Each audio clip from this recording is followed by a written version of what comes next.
Assalamualaikum warahmatullahi wabarakatuh. Salam guru penggerak. Bergerak, tergerak, menggerakkan. Berikut ini adalah aksi nyata modul 1.4 mewujudkan budaya positif di SD Plus Indo Global Mandiri Palembang yang dilakukan oleh Dovi Dwi Franiza, CGP Angkatan 8, Kota Palembang.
Dan salam sejahtera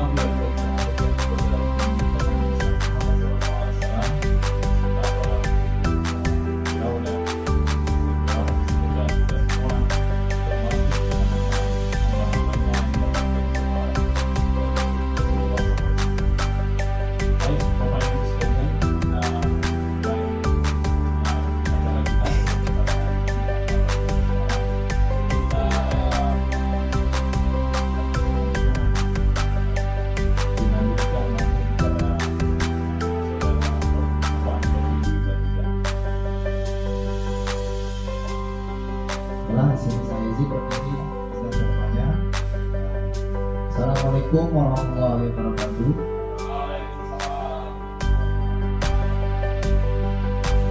Pertama-tama saya ucapkan terima kasih kepada dalam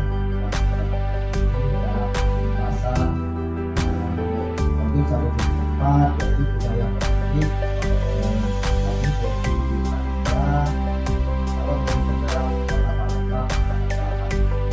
Di sini adapun tujuan dari kata-kata destinasi atau pembahasan ini yaitu harapan kami nanti ke depannya kita semua dapat mengaplikasikan kegiatan kami kepada siswa-siswi kita atau kita yang ada di sekolah.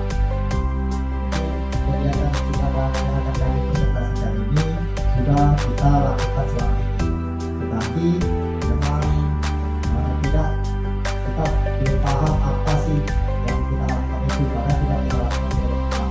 Itu budaya positif yang ada di sebelum lebih jauh lagi saya jelaskan ikut kita sama-sama mari fokus dulu ya.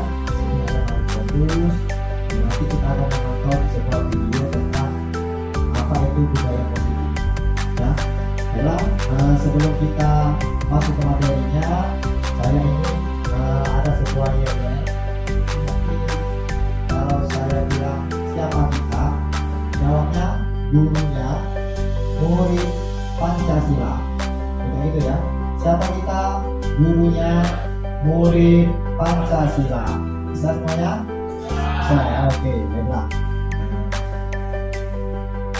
Oke, semuanya silakan berdiri. Nah, bersama-sama ya. Siapa kita?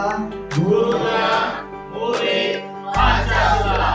Oke, terima kasih sudah bermain silakan dulu kembali. Oke, nah silakan perhatikan ini ada sebuah video tentang budaya positif. Apa itu pengertian dari budaya positif?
Oke, baiklah misalnya semuanya tadi sudah kita saksikan sebentar ya tentang budaya sekolah. Apa sih tujuannya budaya? Jadi sudah disampaikan tujuannya itu ya salah satunya itu kan jadi akan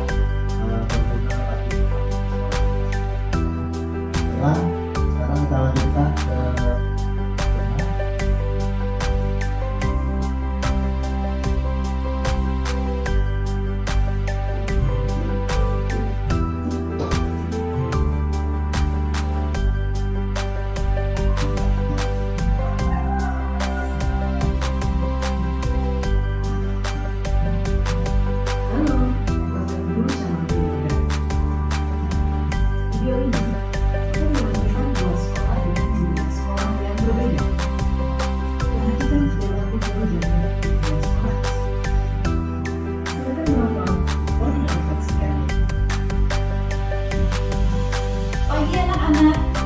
sekolah kita akan mengadakan lomba kebersihan.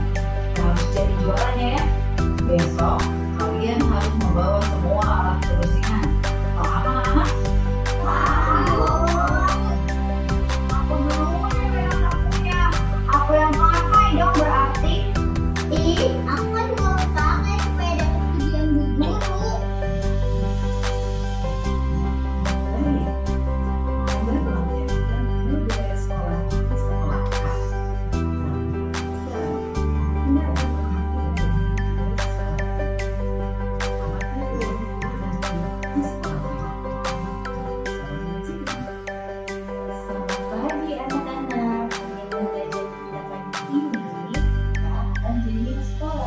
Tugas kalian adalah mengamati kebersihan lingkungan di sekolah kita ya. Nanti sampaikan satu persatu di kelas.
Setelah menyaksikan video tadi, adakah yang dapat menceritakan apa yang ada atau pendapat pada video tadi dari sekolah A dan sekolah B? Siapa yang menceritakan bagaimana keadaan sekolah yang A dan sekolah B?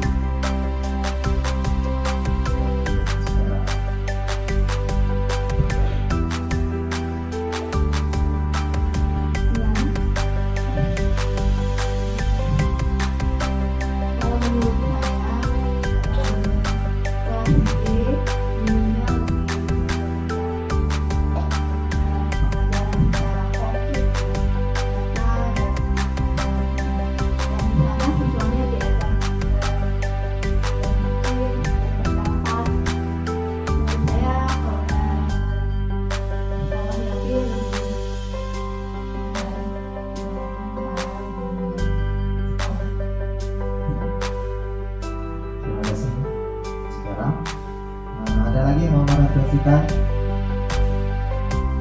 dari bapak-bapaknya? Oke, silakan. Baiklah, di sini saya akan merefleksikan dari bagian sekolah A dan sekolah B. Dari yang saya lihat dari sekolah A ini, tidak gurunya hanya melakukan pengumuman, dia tidak terus mengawasi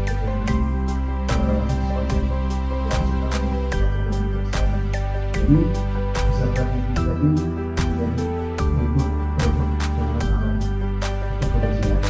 Sedangkan di sekolah tadi beserta giginya dia bersama penarapan untuk membersihkan sampah serta melakukan pembuangan dan menggunakan temannya yang membuang sampah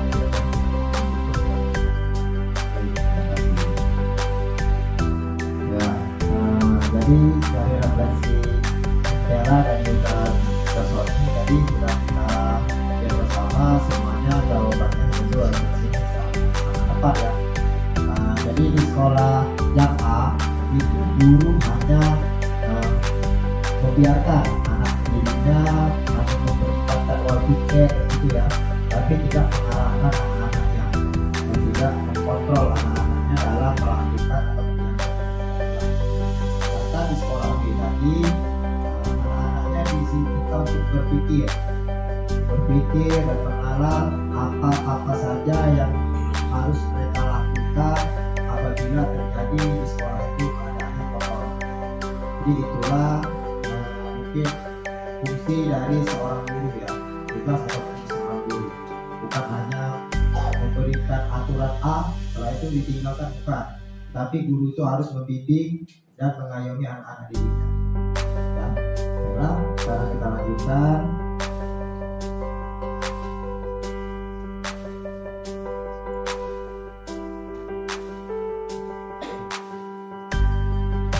Nah, di sini ada sebuah konteks itu yang pertama perubahan paradigma belajar.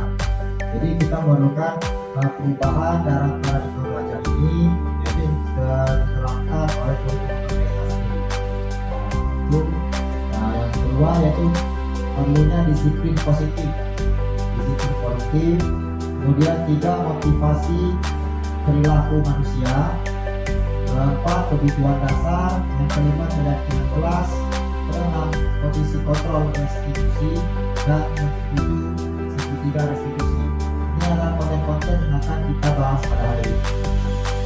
Oke, kita lanjut ke bagian yang pertama. Budaya positif di sekolah ya. Jadi budaya positif di sekolah itu adalah nilai-nilai atau kebiasaan di sekolah yang berpihak pada peserta didik, yang agar mereka dapat berkembang menjadi pribadi yang berkarakter, mandiri, penuh hormat dan bertanggung jawab. Itu adalah tujuan dari budaya positif. Mungkin ini sudah kita lakukan.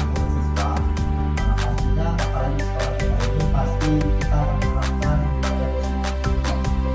Apa saja budaya positif itu ada banyak ya. Misalnya karakter tadi kita melakukan di kelas, berdoa,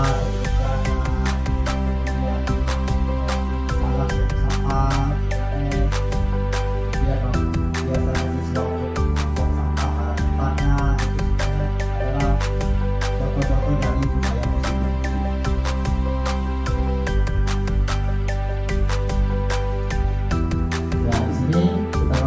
Perubahan paradigma belajar.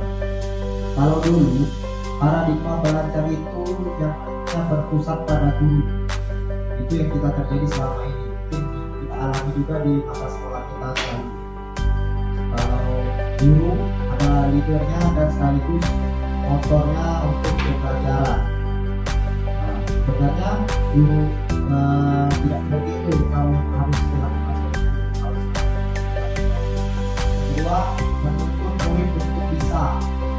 Ini memang sudah tertanam dari kitanya, memang dari guru-guru kita dulu. Si anak A ini kalau kita mengajarkan misalnya kami mengajar olahraga, anak ini harus bisa olahraga. Karena anak itu mempunyai kemampuannya masing-masing. Anak A dan B tidak belum tentu kemampuannya sama. Jadi pada ketiga itu murid dikontrol oleh guru. Guru sepenuhnya mengontrol murid. Apalagi kita di kelas itu murid harus diam, tidak boleh murid itu bisik, bergerak. Padahal apalagi anak-anak ini mereka mempunyai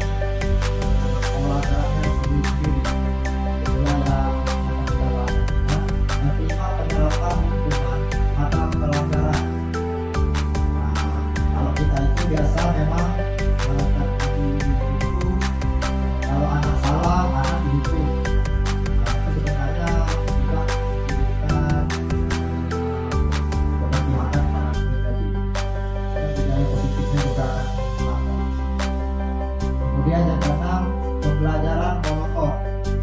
Nah, ini sering juga dikeluhkan pada murid-murid kita dalam sekolah seperti kita. Kalau guru si A sebelum dia masuk kelas, anak-anak sudah tahu, oh bapak ini bakal mengajar seperti ini hari ini. Jadi sudah tahu apa yang akan dilakukan oleh guru. Itulah membuat anak-anak bosan untuk masuk dalam kelas.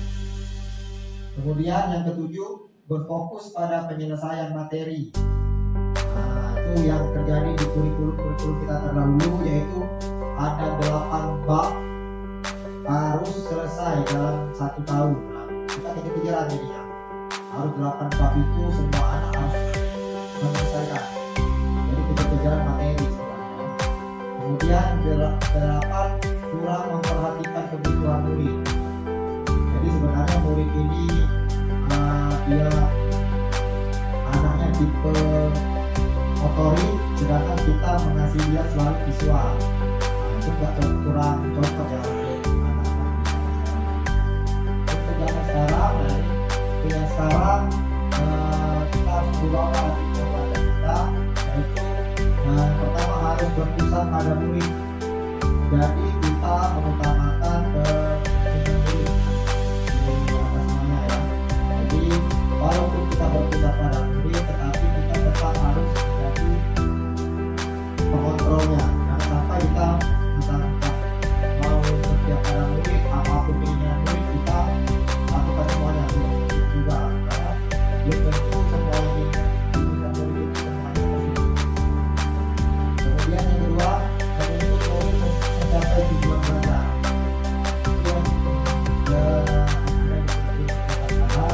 Yaitu mencapai tujuan belajar, yaitu IP-nya. Nah, dari IP kemudian menjadi IP. Jadi kita buat sebuah tujuan dari pelajaran itu, apa target yang akan dicapai, tidak perlu mengikuti buku. Jadi kan kita harus apa yang ada dalam buku kita, itu harus kita lakukan. Kita harus menciptakan diri apa yang akan kita lakukan agar sesuai kita dapat tujuan belajar. Yang ketiga, murid mengontrol dirinya. Jadi murid harus mengontrol dirinya sendiri. Ya, ada merasakan murid menjadi mandiri. Kemudian yang keempat, menyadari setiap murid yang unik. Jadi menyadari bahwa setiap siswa itu memiliki keunikan tersendiri. Tidak bisa kita menyamakan anak si A ini pendiam, si B, si C dan D harus diam juga. Seperti itu ya. Jadi kita harus menyadari bahwa setiap murid itu akan memiliki karakter atau keunikan. Yang kelima, penerapan posisi kontrol dan instruksi. Dan kita sebagai guru harus mengerti dan dapat mengontrol siswa-siswa kita agar dapat berkembang sesuai dengan kodratnya masing-masing, sesuai dengan keahlian masing-masing. Yang keenam, pembelajaran beragam dan menyenangkan. Nah, di sini pembelajaran kita harus berinovasi ya. Guru harus berinovasi, harus rajin-rajin mengikuti pelatihan, mencari informasi agar pembelajaran kita itu menjadi lebih menyenangkan dan beragam. Misalnya ini yang ada yang belum pernah lakukan, misalnya dua ternyata apa pembelajaran yang dapat diberikan dengan disinkronkan dengan beragam dan ada saudara yang tidak ada. Baiklah, biasanya saya itu kalau teman supaya anak-anak itu kita mesti membuat nanti lebih menyenangkan terhadap kita. Misalnya kita ambil ini apa ranting, kita umpamakan ranting itu sebagai tulang seperti itu. Kalau ranting itu belum kita latih, dia cepat patah.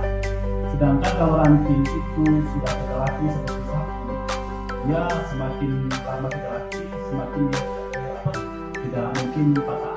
Jadi begitu juga tulang. Kalau tulang kita semakin kita latih, semakin kokoh dan kuat. Saya seperti itu kalau memberi pembelajaran kepada anak-anak. Saya umpamakan kepada media yang ada di sekitar kita. Ya, itu sebagai contoh dari sejarah ya. Jadi sebelum anak-anak itu diberikan pelajaran, pertama-tama secara memberikan kata-kata pemantiknya agar anak-anak mengumpulkan dapat mengumpulkan perasaan anak itu mengumpulkan pelajaran secara ya. Yang ketujuh ini berfokus pada makna belajar. Guru-guru itu harus berfokus makna dari pembelajaran itu sendiri. Seperti misalnya kami mengajarkan pada video call, yaitu fokus kami pada gerak lokomotor, yaitu ruang fisiknya banyak, berjalan, lari, lompat. Ya.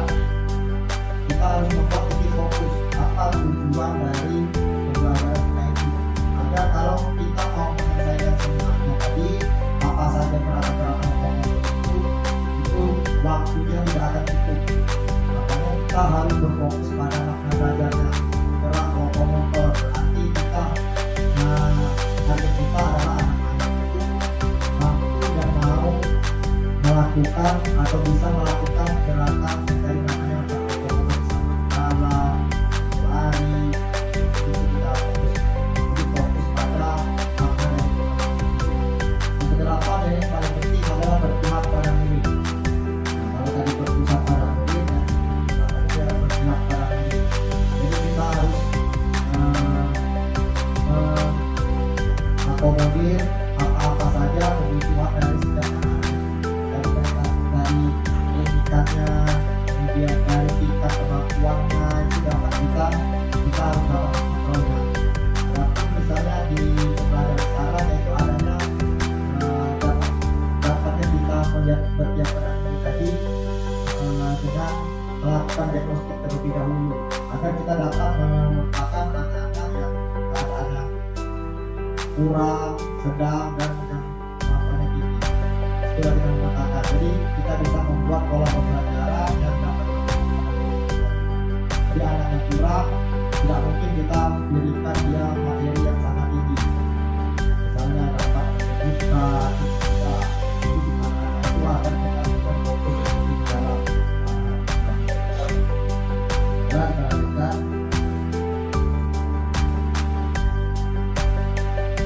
Nah, di sini saya ada sebuah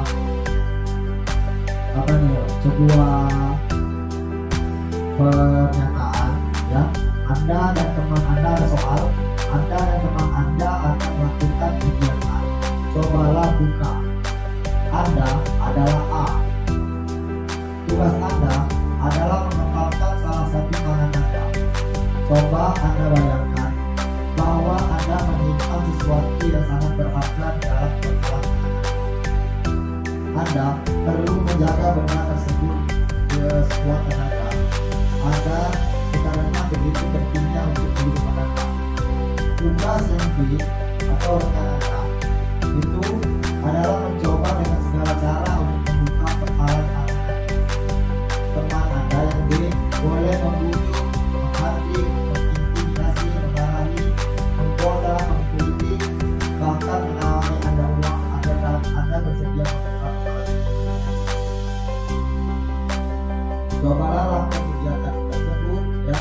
Kemudian secara bergantian nanti apakah akan ada yang bisa terpancing dengan kode-kodenya tadi. Ada yang bisa mencontohkan. Saya butuh 2 orang. Coba Sir Al sama Sir Randy. Ya, gimana?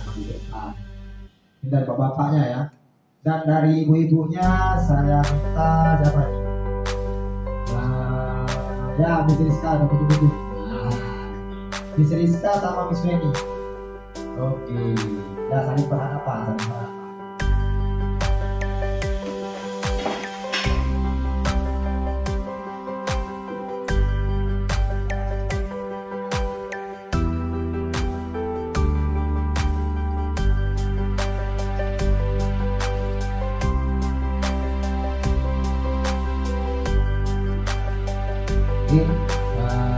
Bapak salah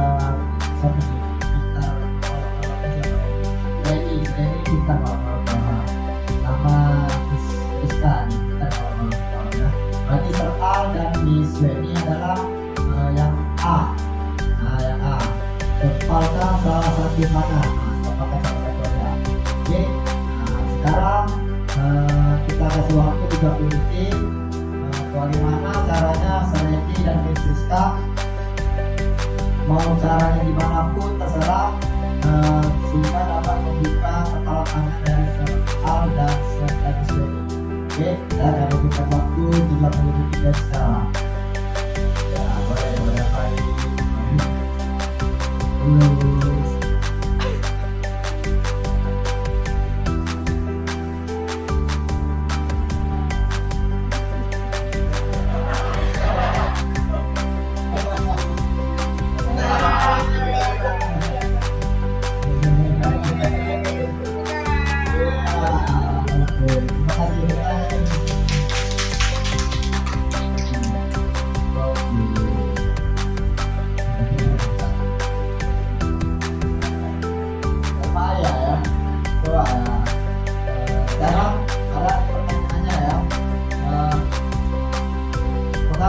Kenapa Al mau membuka tangannya tadi? Coba Ya, karena saya merasa terancam.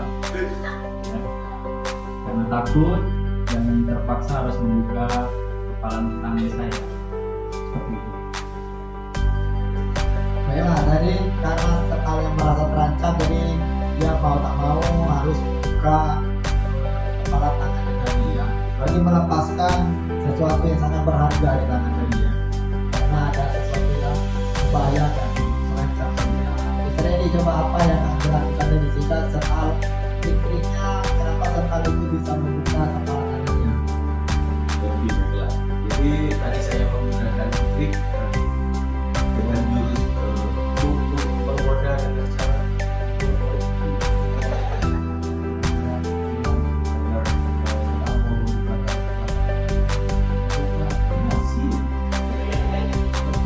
Terima kasih. Ya, berarti itu termasuk yang mana itu? Membujuk, menghadik, mengintimidasi atau memarahi? Menggoda. Mengintimidasi, ya termasuk ya kekerasan ya. Ya termasuk ya kekerasan. Menggoda. Menggoda tadi kata goda ya. Nah, ini masuk ke yang kekerasan. Baiklah, nah, sekarang saya mau bertanya kepada Miss Weni.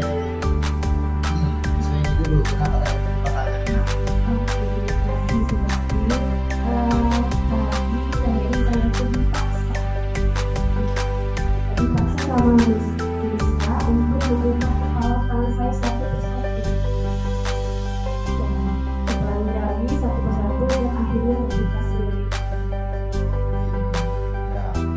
Oke, sekarang Miss Rizka kenapa itu? Gimana trik-triknya tadi bisa meminta Miss Weni untuk membuka kepala tangan? Tidak ada trik ya, saya sebenarnya memaksa, benar pemaksaan kepada Miss Weni untuk membuka jarinya satu-satu. Tadi juga sempat gelitik tapi tidak mempan, jadi kami paksa satu jarinya kelingking, jari manis, dan akhirnya sampai jempol terbuka semua. Oke, baiklah. Nah, itu tadi dari Siska ya, berarti memaksa, nggak termasuk mengintimidasi, bukan yang mengintimidasi ya. Ya, jadi cuma memaksa aja bagaimana caranya agar kepala tangan ini terbuka. Baiklah, nah, dalam kegiatan ini ya, kita dapat melihat ya, siapa yang menggunakan kendali untuk dirikan sendiri ya, untuk orang lain. Kendali tadi ada di kita, tetapi kita tidak kuat untuk menahan godaan maupun intimidasi dari orang-orang yang ada di sekitar kita tadi. Ya, sebenarnya kalau sesuatu yang sangat berharga, misalnya kita tidak apapun cara orang membukanya, tidak akan kita lakukan karena sesuatu yang kita lakukan ini adalah yang sangat berharga bagi kita. Kalau punya cara dibujuk, mau dihardik, kalau kita harus tetap teguh dengan apa yang kita miliki. Itu adalah kunci dari seorang guru. Mungkin penerapannya dalam kehidupan kita sehari ini dalam pembelajaran, yaitu mungkin dalam cara kita mengajar itu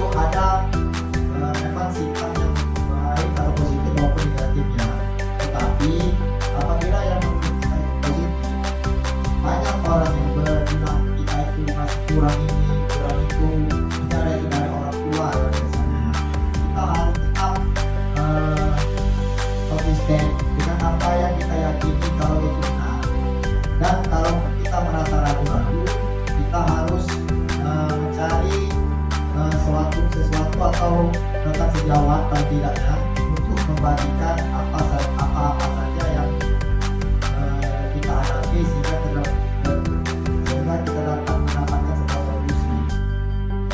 Itu mungkin dari kepala tangan tadi ya, kesimpulan dari sebuah kepala tangan. Oke, sekarang kita masuk ke filosofi pemikiran Ki Hajar Dewantara. Nah, di sini ada tujuan pendidikan adalah untuk menuntut anak sesuai dengan kodratnya. Nah, sedangkan kodrat itu sendiri terbagi menjadi dua, yaitu kodrat alam dan kodrat zaman. Nah, itu ya yang paling penting ya. Anak itu mempunyai kodrat alam dan kodrat zaman sendiri. Jadi kita tidak dapat memaksa, harus sesuai dengan kodrat alam dan kodrat zaman yang ada dalam kita. Nah, pastinya kalau kodrat alam mungkin sama ya, lingkungan kita itu sama, tetapi yang berbedanya itu kodrat zaman. Apa bedanya? Yaitu anak-anak yang kodrat zaman kita dahulu itu tidak ada yang namanya gadget. Zaman kita sekolah dulu tidak ada yang namanya gadget. Dan dunia pengetahuan yang itu sifatnya global itu tidak ada dalam kita. Tapi ilmu itu ada. Ya, jadi kita mungkin guru-guru kebanyakan supaya tidak bisa menggunakan gadget atau tidak boleh menggunakan gadget. Sebenarnya itu sudah menentang menjadi kodrat zaman. Karena di zaman anak yang sekarang ini gadget itu mau tidak mau adalah sebuah kebutuhan. Namun sebagai guru, kalau tidak pegang gadget, lebih baik tinggal dompet daripada tinggal gadget. Itu yang paling penting. Ya, karena kalau punya gadget, apapun masih bisa kita, misalnya mau bayar apa masih bisa kita gunakan dari gadget kita. Tapi kalau dompet atau gadget yang tinggal, sudah pasti bingung mau ngapain ini, bingung mau ke kanan salah, ke kiri salah. Itulah yang harus kita pahami terlebih dahulu. Ya, kemudian pendidikan yang menghamba kepada anak. Nah, pendidikan yang menghamba kepada anak ini memang kata-katanya seperti menyelipkan ya, menghamba. Tetapi menghamba di sini yang dimaksud oleh Ki Hajar Dewantara bukan kita menjadikan murid itu seperti Tuhan, bukan ya, bukan seperti itu ya. Tetapi adalah kita berupaya untuk bagaimana caranya agar anak itu dapat kita dapat memberikan sesuatu yang motivasi anak itu dalam perjalanannya. Ya, bagaimana inovasi kita sehingga muncullah yang dalam sekolah. Itu yang paling penting. Misalnya dengan inovasi dalam pembelajaran, dengan membuat media-media cara inovatif, ya, itu adalah cara-cara kita yang pendidik adalah petani kehidupan. Nah, pendidik sendiri atau guru itu adalah sebuah petani ibaratnya. Ya, apa yang akan mereka tanam, apa yang mereka pelihara, mereka siram setiap hari, itu akan menjadi sebuah hasil. Itulah anak-anak kita. Jika kita menanamkan budi baik kepada mereka, kebaikan, insya Allah mereka akan tumbuh menjadi anak-anak yang lebih baik ya, lebih baik. Kalau kita menanamkan kejahatan, kekerasan, insya Allah mungkin nanti anak-anak itu akan menjadi lebih dari yang dapat dari anak kita. Misalnya kita dapat contoh anak itu membuang sampah, kita meminta anak-anak itu membuang sampah pada tempatnya, sedangkan di dunia sendiri itu menyimpan sampah di mana-mana. Di mana tempat setok untuk membuang sampah itu terjadi ya di daerah saya. Di daerah saya itu sudah ada kotak sampah setiap kalau pemerintah daerah, tetapi orang-orang tua itu kebanyakan membuang sampah, sudah terlihat kotak sampahnya malah membuang di sampingnya. Padahal itu kotak sampahnya sudah besar, tinggal masukin aja dan pemerintah yang mengelola. Tapi masih mereka secara tidak langsung itu mengajarkan kepada anak-anaknya saat anak-anak sekolah, karena malas belok atau stop tadi langsung saja lempar. Nah, itu sudah secara tidak langsung kita membuat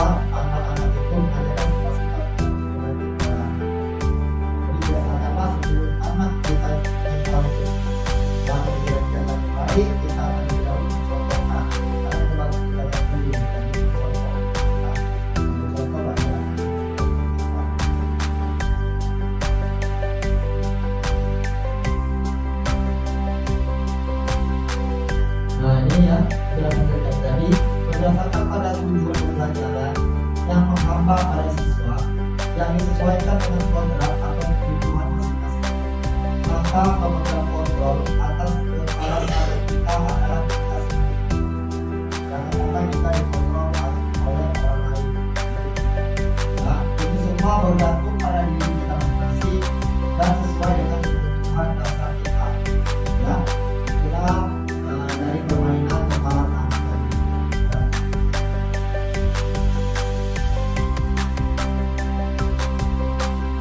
Oke, baik, kita masuk ke disiplin positif. Ya. Menurut Diane Kosen, dalam bukunya Restrictive School Discipline 2001 dapat disimpulkan bahwa disiplin dari diri adalah ketika individu itu mampu bertanggung jawab terhadap tindakan yang telah dilakukannya berdasarkan nilai kebaikan universal yang diyakininya tanpa adanya perintah orang lain. Nah, jadi disiplin itu adalah mampu bertanggung jawab terhadap tindakan yang telah dilakukannya. Nah, apa saja nilai kebajikan universal itu yang tertuang dalam profil pada Pancasila? Yang pertama, bertakwa kepada Tuhan Yang Maha Esa dan berakhlak mulia. Ya, itu adalah yang pertama kali. Yang kedua yaitu mandiri, bernalar kritis, berkebinekaan global, gotong royong dan kreatif. Ya, ini semuanya ada di profil pelajaran Pancasila.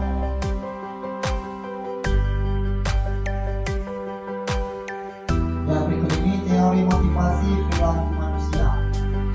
Ada kata-kata situ, yaitu mari tanyakan pada diri sendiri bagaimana kita berperilaku. Ya, kenapa kita melakukan sesuatu?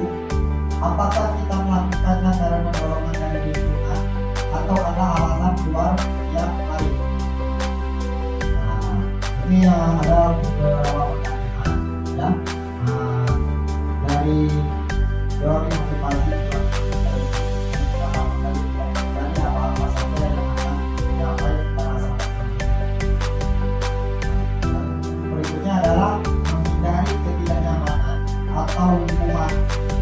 Ini adalah motivasi yang paling rendah. Ya, kenapa kita melakukan sesuatu? Yaitu untuk menghindari ketidaknyamanan. Yang kedua yaitu inginnya mendapatkan imbalan atau penghargaan dari orang lain. Ya, yaitu melakukan sesuatu jika ada mendapatkan sesuatu seperti pujian atau panggilan. Kemudian menjadi keinginan dan penghargaan diri. Jadi melakukan sesuatu karena sesuai dengan keyakinan diri yang dari ketiga pernyataan ini ya, seluruh bapak dan ibu semuanya kira-kira mana yang bisa kita ambil atau petik dari pertanyaan mengapa kita melakukan sesuatu? Kenapa? Ada yang bisa menjelaskan? Nah, ada yang bisa menjawabnya? Kita mau menjadi yang seperti mana nih? Seperti apa nih diri kita selama ini? Nah, siapa yang bisa menjawabnya nih?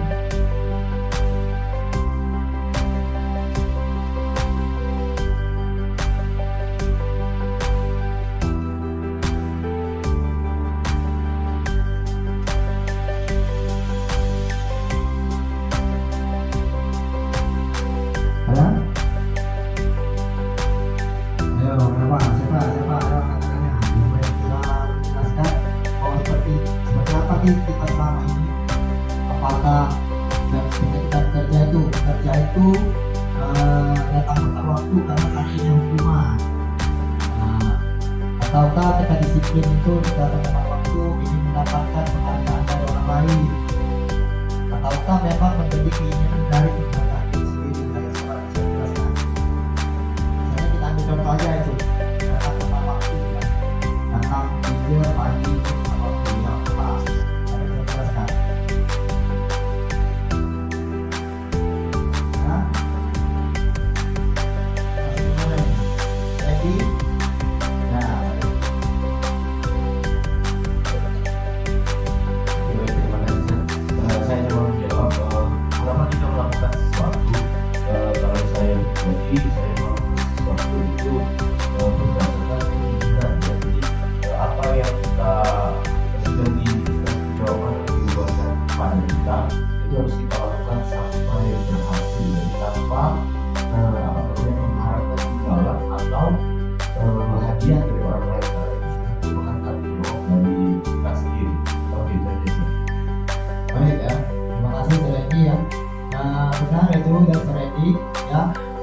sesuatu yang membuat kita mengapa kita harus melakukan sesuatu itu seperti datang tepat waktu ya. Itu adalah menunjukkan kita sebenarnya bukan untuk menghindari hukuman ya, ataupun mendapatkan imbalan dari orang lain ya.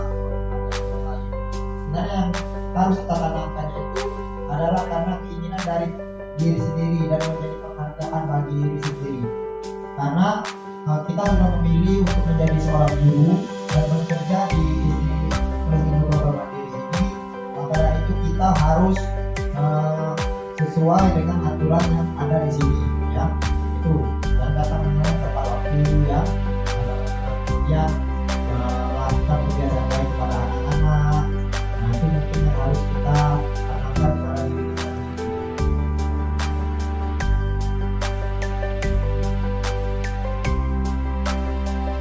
Nah, ini ada pertanyaan tadi. Ya, ada pertanyaan semakin menarik ya. Sebagai seorang guru, saat Anda hadir mengajar tepat waktu, apa yang mendasari tindakan Anda?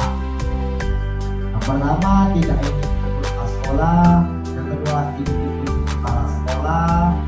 Yang ketiga, yakin waktu itu berharga. Yang keempat, kombinasi dua atau alasan di atas. Nah, itu adalah beberapa pernyataan yang ada dalam suatu guru. Nah, apa yang mendasari Anda mengajar tepat waktu tadi ya, dari jam saya tadi ya, yaitu ingin lebih ke sini ya, tadi ya. Yakin waktu itu berharga sehingga selalu menghargai waktu dengan datang tepat waktu ya. Kemudian apabila sekolah Anda tidak ada peraturan yang mengharuskan guru dalam tepat waktu dan tidak ada peringatan atau teguran ketika guru terlambat, apakah Anda tetap akan datang tepat waktu untuk mengajar pada murid Anda? Nah, siapa yang bisa menjelaskan? Nah, siapa yang bisa menjelaskan apabila sekolah tidak ada peraturan? Oke, baiklah, seperti saya jawab. Jadi di sini apakah apabila sudah tidak ada peraturan ya, apabila tidak ada peraturan yang mengharuskan guru datang tepat waktu dan tidak ada tindakan. Oke, jadi di sini kalau saya pribadi saya akan tetap datang tepat waktu karena ini sesuai yang sudah sebelum bilang tadi, ini adalah sudah menjadi tanggung jawab kita karena kita telah memilih tempat untuk bekerja di instansi ini. Jadi mau tidak mau apa yang sudah ditetapkan pada instansi ini, baik ada hukuman, teguran atau apapun itu, jadi kita harus tetap sesuai melaksanakan tugas kita, yaitu untuk memberikan ilmu kepada anak-anak kita. Jadi alangkah teganya kita kalau melihat anak-anak jam 7 mereka sudah stay atau sudah datang ke kelas, karena kita baru masuk jam 9. Jadi gimana perasaan mereka?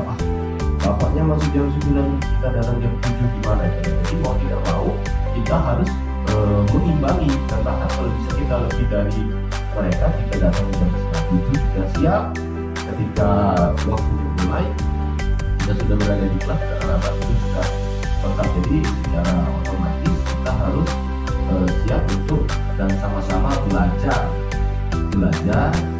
agar semuanya bisa terlaksana dengan baik. Respon pada saya ini ya, itu karena kami jawabannya saya itu bisa menjadi jawaban yang untuk nomor 3 ya, pertanyaan ketiga itu menurut Anda dari ketiga motivasi tadi mana yang mendasari perilaku murid di sekolah Anda. Jadi dari saya kita pernyataannya tadi yaitu kita dapat menjadi contoh bagi murid. Nah itu jadi siswa itu atau murid itu mencontoh. Jadi apa yang kita lakukan, harapan kita si murid itu dapat mencontoh apa yang kita lakukan tadi, yaitu dengan datang tepat waktu. Kalau gurunya saja datangnya terlambat, apalagi dengan muridnya. Tadi benar ya Kak Sredi ya. Jadi sebelum murid masuk kelas, murid datang, kita sudah menyambutnya di depan kelas kita. Ya, itu sudah kita lakukan ya di sekolah kita ya. Menyambut siswa di depan penopis itu bersalaman ya. Salam tentu sapa ya. Sudah kita lakukan mendapatkan diskon. Ini. Nah ini ya, hukuman, konsekuensi dan restitusi. Kita lanjut ke materi berikutnya ya. Nah ini perbedaan hukuman, konsekuensi dan restitusi. Ya, hukuman itu diberikan saat itu juga dengan tujuan membuat orang patuh dan takut membuat kesalahan. Itu yang namanya hukuman ya, pengertian dari hukuman. Sedangkan konsekuensi itu merupakan akibat dari melakukan tindakan yang tidak sesuai dengan ketentuan di masyarakat ataupun sebuah lingkungan maupun peraturan. Ya. Nah, yang ketiga yaitu restitusi adalah memberikan kepada orang yang melakukan pelanggaran untuk menyelesaikan masalahnya. Nah, dari ketiga ini yang mana menurut Bapak dan Ibu atau misalnya semuanya yang harusnya kita lakukan sebagai seorang guru? Nah, ada yang bisa menjawab? Bisa menjelaskan? Pak, pertanyaannya, ayo siapa? Mister. Sebagai seorang guru harapan yang mana?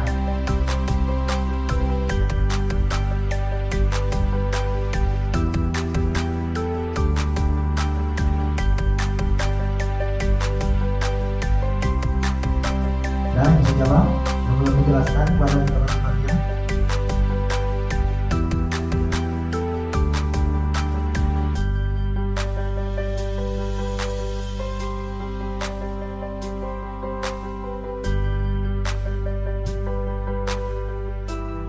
Dari guru BK, ada yang mau menjawab? Ya, ya, betul.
Kasih secara jawabannya ya. Jadi jawaban sebenarnya tadi nanti akan kita carikan yang mana sih yang cocok. Nah, ini ada pertanyaan atau pernyataan tentang hukuman, kemudian sanksi, konsekuensi dan restitusi. Jadi untuk hukuman, sesuatu yang menyakitkan harus terjadi. Nah itu kalau sebuah hukuman ya, menyakitkan suruh push up, suruh lari, itu hukuman. Sedangkan sanksi atau konsekuensi, sesuatu harus terjadi. Ya. Kemudian restitusi merupakan pilihan. Nah itu adalah perbedaannya. Kemudian yang kedua, tidak nyaman untuk murid atau anak untuk jangka waktu panjang. Hukuman itu, kalau hukuman itu tidak baik ya untuk anak-anak dalam waktu jangka panjangnya.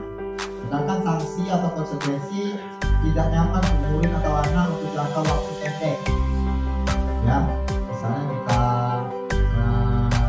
berikan sanksi dia untuk satu halaman, gitu ya. Itu jangka waktu pendek itu tidak. Kemudian yang restitusinya menguatkan untuk murid atau anak dalam jangka waktu panjang. Nah, kebalikannya malah ya restitusi ya, dia dapat menguatkan anak-anak itu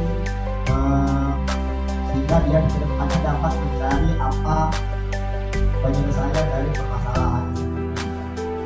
Kemudian dari segi korbannya, korban mendapatkan keadilan, korban bisa diabaikan kalau sedangkan dalam restitusi korban mendapatkan ganti, ya, mendapatkan ganti apa yang harusnya dilakukan,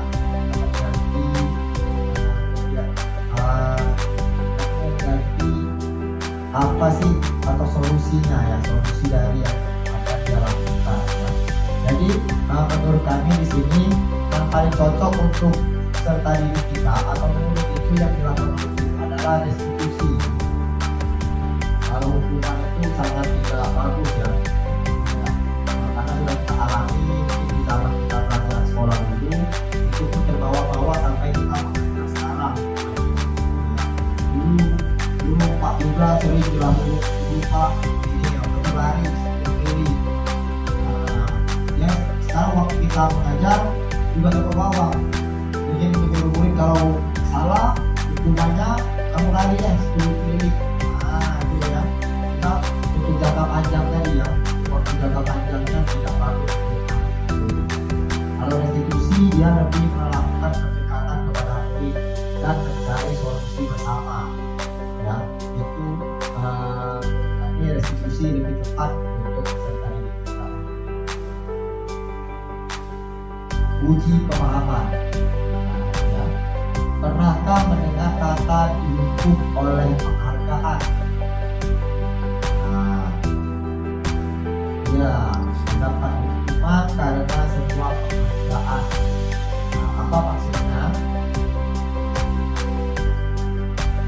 Ya, ini ya, penghargaan berlaku sama dengan hukuman dalam arti meminta atau membujuk seseorang melakukan sesuatu untuk memenuhi suatu kebutuhan tertentu dari orang lain dan meminta ataupun membujuk, yaitu dengan dorongan eksternal dan ada faktor ya, penghargaannya, ya, dampaknya menurut Alkitab, ya, pengaruh jangka pendek dan jangka panjang.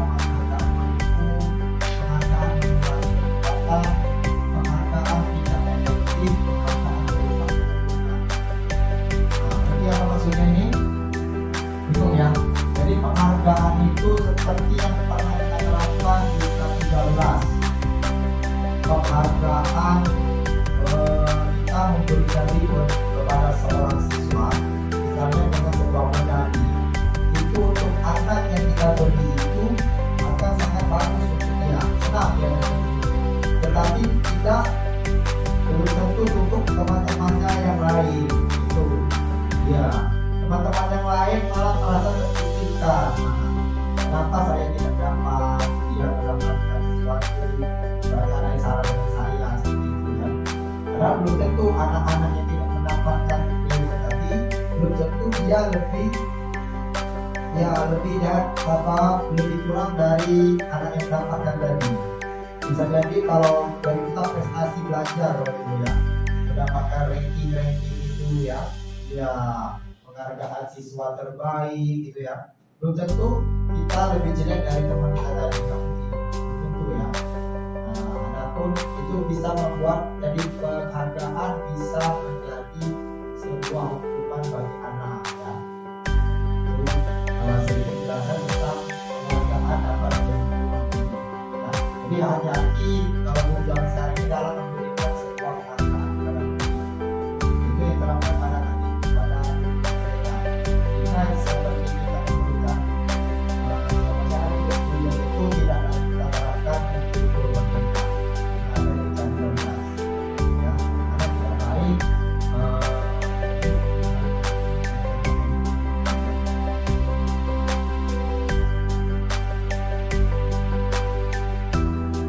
kita masuk ke materi berikutnya, yaitu keyakinan kelas.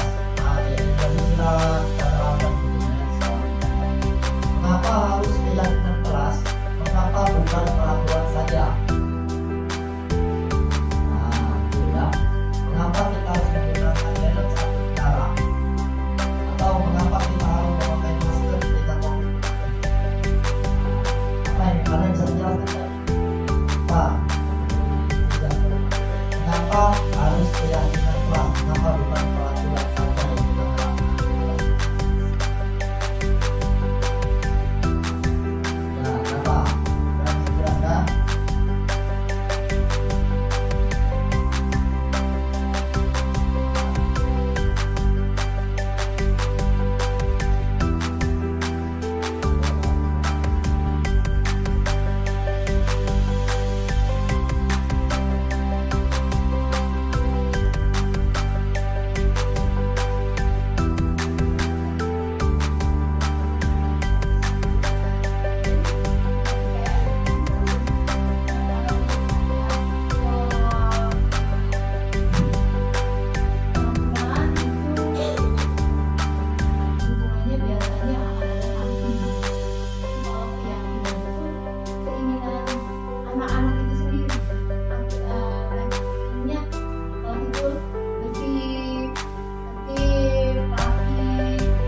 peraturan itu sudah pasti dibuat oleh seseorang.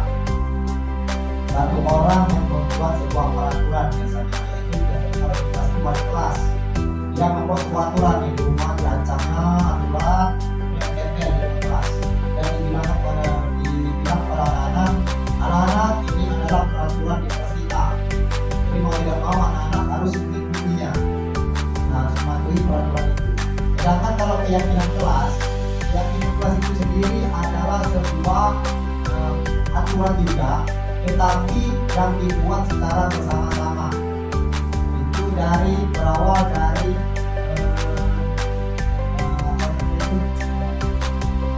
diskusi bersama dengan siswa, sehingga siswa itu membuat sendiri apa-apa yang menjadi aturan dari diri mereka sendiri yang mereka terapkan, dan harapan kita mereka semua dapat meyakininya dan menerapkan sendiri tanpa perlu paksaan dari seorang guru. Nah, itu ya maksud dari keyakinan kelas sendiri. Jadi jangan kita di dalam kurikulum mereka itu tidak boleh melakukan intimidasi kepada murid. Itu ya yang tadi, yang berpusat kepada murid dan menghamba kepada murid tadi. Ya, jadi kita membuat kesepakatan bersama. Dari sebuah kesepakatan itu kita naikkan menjadi keyakinan bagi siswa dalam agar dia mau menerapkan apa-apa yang mereka tuangkan tadi dalam pembelajaran di kelas. Ya. Dan keyakinan itu tidak ada kata-kata negatif.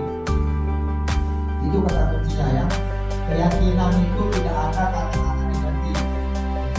Kata tidak, bukan, ya, dilarang, itu tidak ya. Tidak boleh ada di dalam sebuah keyakinan kelas. Jadi kalau mengatakan kata-kata negatif, ya, misalnya membuang sampah pada tempatnya. Kalau peraturan tidak boleh membuang sampah sembarangan. Ada ya perbedaan peraturan dan keyakinan.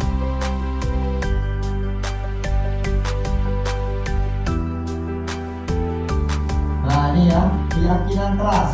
Nah ini seperti yang kami jelaskan tadi, keyakinan kelas itu adalah nilai-nilai kebaikan atau prinsip universal yang disepakati bersama secara universal, ya, lepas dari latar belakang, suku, negara, agama, bahasa. Ya. Menurut Gosen tahun 1998, suatu keyakinan digunakan memotivasi seseorang dari dalam atau intrinsik. Ya. Seseorang akan lebih bersemangat untuk menjalankan keyakinannya daripada hanya sekedar mengikuti serangkaian peraturan. Jadi yang timbul dari anak-anak itu sendiri ya, saya tidak mau membuang sampah sembarangan, dan tidak boleh membuang sampah sembarangan, karena mereka ingin saya pengen apa dia peraturan dari dulu, mau saya lakukan secara berbeda dari apa yang diperaturan tadi. Misalnya kita suruh anak-anak itu jalan, pasti mereka berlari. Itu sering kami lakukan kami ya. Kalau kita bilang anak-anak jangan lari, malah dia tambah sedikit larinya. Ya. Tapi kalau kita bilang larilah, maka dia menjadi jalan. Nah itu ya. Jadi mereka itu anak itu senang yang bertolak belakang dengan keinginan yang dikatakan oleh seseorang. Jadi caranya yaitu dengan cara kita membuat aturan di kelas, yaitu dengan keyakinan. Jadi anak-anak sendiri yang membuat aturan di mereka sendiri. Ini yang sudah kita terapkan di sekolah kita ya.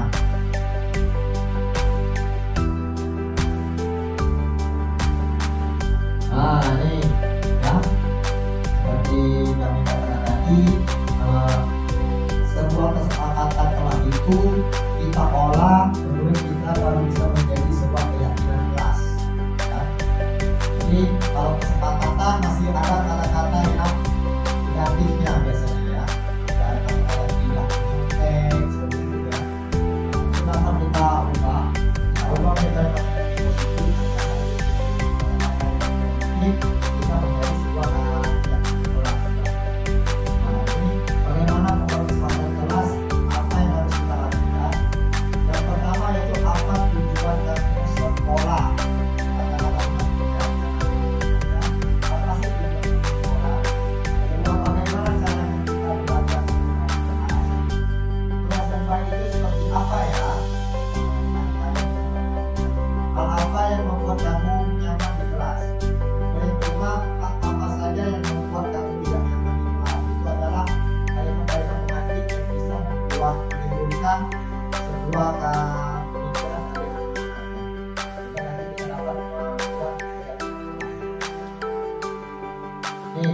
Contoh keyakinan kelas ya. Setiap anggota kelas perlu belajar, setiap anggota kelas perlu senang, setiap anggota kelas perlu melakukan tugas, dan setiap anggota kelas perlu saling menghargai. Kemudian setiap anggota kelas perlu merasa nyaman. Ini ya, contoh keyakinan kelas 1. Dan untuk anak kelas 5, mereka mempunyai kata-kata yang lebih bervariasi dari anak kelas 1. Jadi ini contohnya itu selalu bersifat positif. Nah ini yang harus kita tanamkan pada anak. Jangan nanti sedang bilang sedikit jauh. Kemudian senantiasa menjadi diri terbaik, percaya dan menghormati orang lain serta barang miliknya. Yang keempat, berkomitmen terhadap setiap tugas. Nah ini kan. Kemudian yang kelima, senantiasa membantu. Ini kata-kata untuk anak-anak kelas itu dia sudah lebih dewasa ya. Jadi kata-katanya atau kalimatnya sudah bisa kita buat definisi ya. Gambaran dan gambaran sendiri itu orangnya tadi yang ini bahwa sangat penting untuk menghormati semua orang dan barang bekerja ya dan terima dan hidup. Nah, itu contoh yang untuk salah satu 5 dan 7.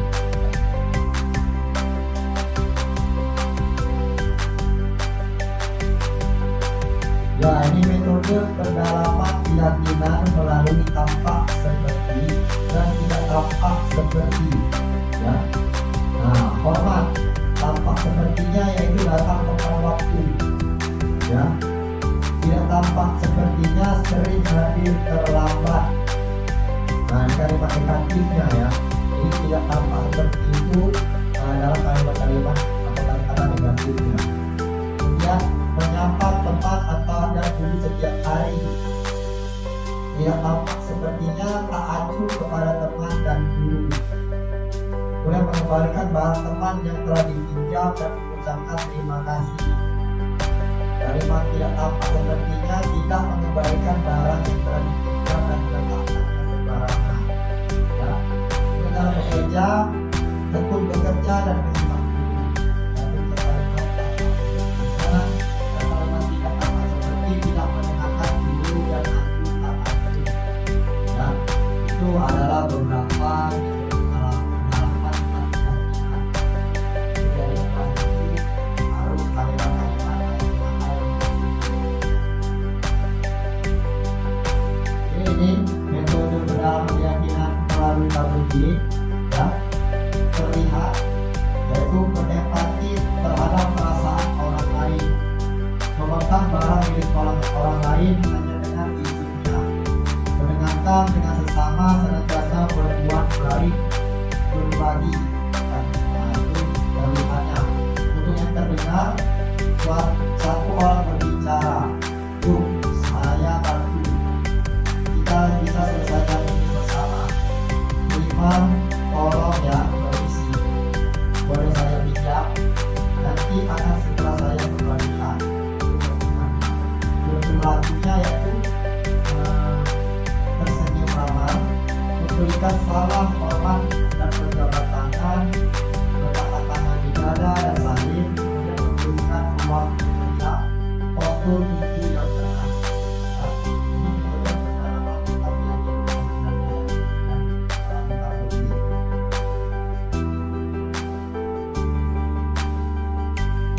kemudian kita lanjut ke kebutuhan dasar manusia. Yang pertama, apa saja sih kebutuhan dasar manusia itu? Yang pasti kebutuhan bertahan hidup. Ya, ada 5 ya, 5 kebutuhan dasar manusia. Bertahan hidup, yang pasti membutuhkan kasih sayang dan diterima. Kemudian yang ketiga, kebutuhan akan penguasaan. Yang keempat, kebutuhan akan kesenangan. Yang kelima, kebutuhan akan kebebasan. Ya, itu adalah kebutuhan dasar hidup manusia. Semua orang memiliki sifat-sifat ini ya. Baiklah, sini yang kita lihat ya, short video tentang kebutuhan dasar hidup manusia.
Kenapa kamu terlambat mengerjakan tugas?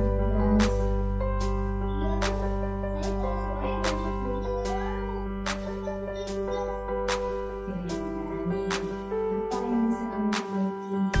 kamu bisa mengerjakan kapan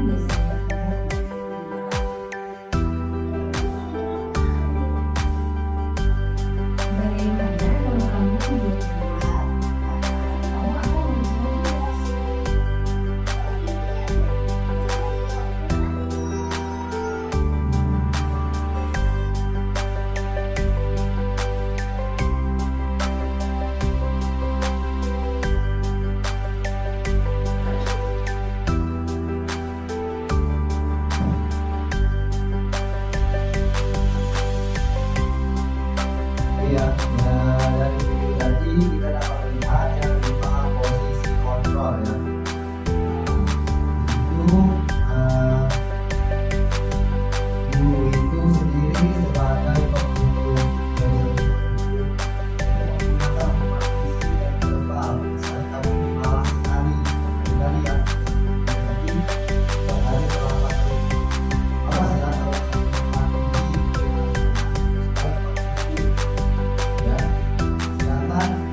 setelah tadi ya nak, tadi apa ya, yang lain tadi tapi jangan lupa tadi ya.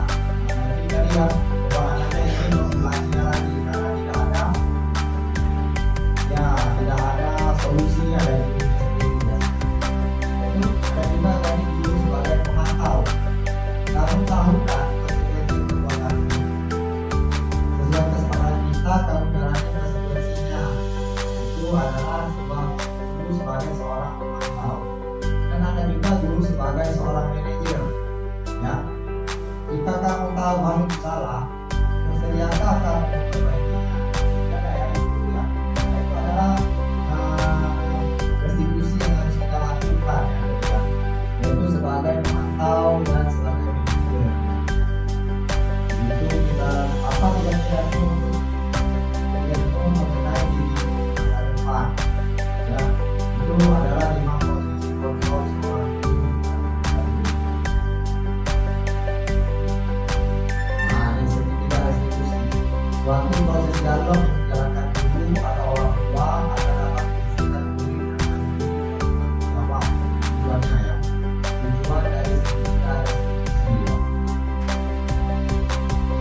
Berikut ini adalah ketiga restitusinya, yaitu kamu punya alasan mengapa guru. Adakah cara yang efektif mendapatkan apa yang dibutuhkan? Setiap orang pasti pernah melakukan kesalahan. Kamu bukan satu-satunya yang pernah melakukan kesalahan. Kemudian keyakinan kelas apa ini cara menjadi apa. Jadi tiga restitusi itu ada 3 ya. Yang pertama menstabilkan identitas. Ya. Kemudian yang kedua memvalidasi tindakan yang salah. Yang ketiga menanyakan keyakinan. Ya.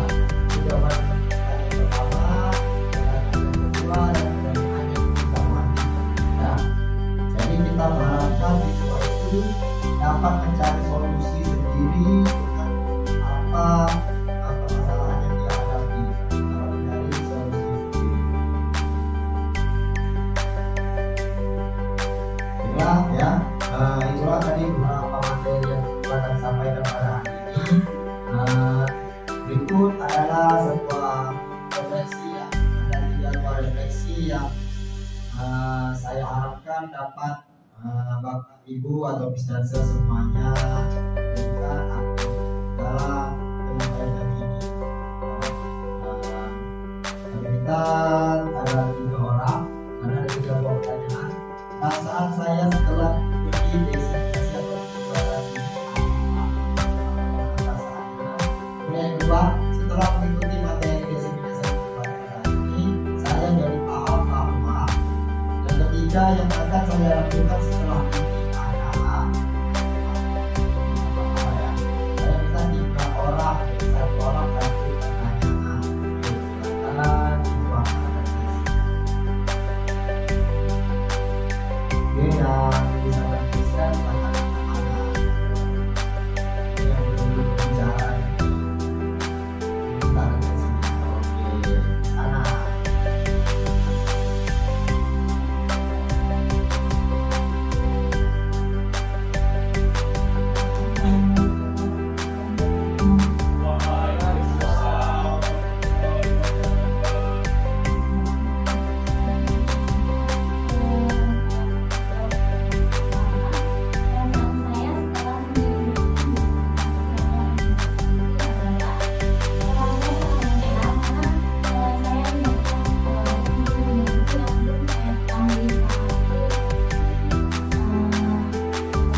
kasih bisa bersemangat untuk acara pementasan modul 1.4 adalah yang untuk pementasan ini. Assalamualaikum warahmatullahi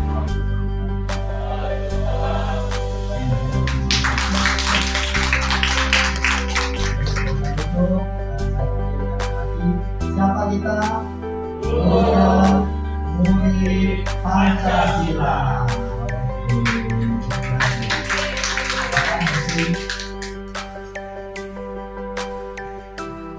Baiklah Miss dan sekalian, demikianlah materi presentasi diseminasi atau pembahasan yang dipresentasikan oleh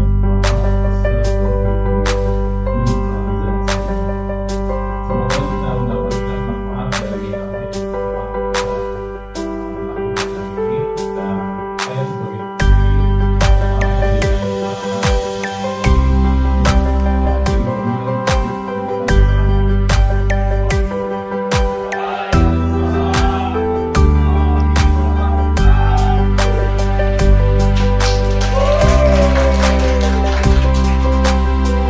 Itulah aksi nyata yang telah saya buat. Semoga bermanfaat bagi rekan-rekan semua. Saya akhiri. Wassalamualaikum warahmatullahi wabarakatuh.